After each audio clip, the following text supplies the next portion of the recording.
Ito guys, so malupit. Ganito lang pala ang paraan paano manghuli ng mga ibon na nasa tubig. Oh, ah, panoorin natin oh. Tatago siya sa water lily. Tapos, unti niyang lalapitan yung ibon oh. Ang galing.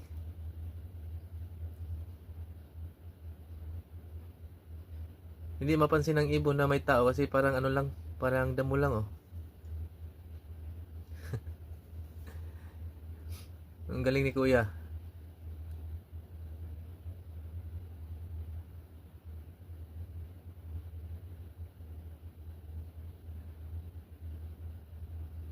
Sa aming lugar dati mayroon diyang ganyan na may parang ano siya, lawa.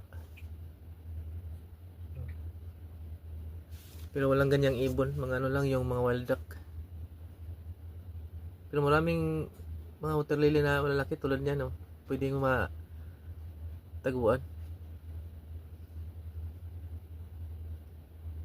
Iba kasi hinuhuli namin dati yung mga ano, yung mga pantat, tilapia.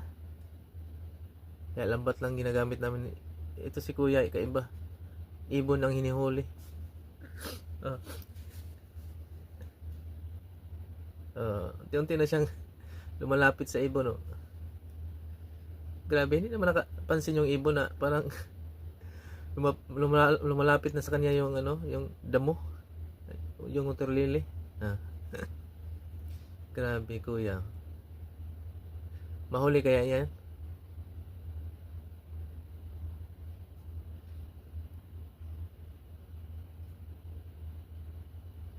Ewan ko ba kung scripted ito. Parang alaga lang siguro ito niya. Kasi hindi naman,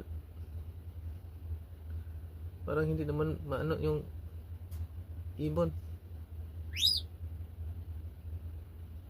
Oh, malapit na siya.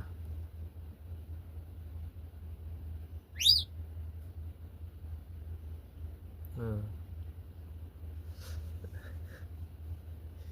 ang trailing oh. Uh, palapit na siya.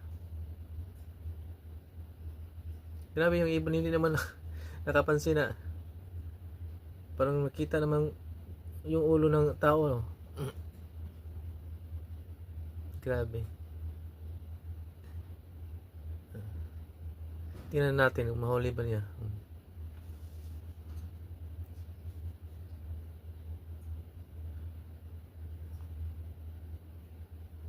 Oh, hala.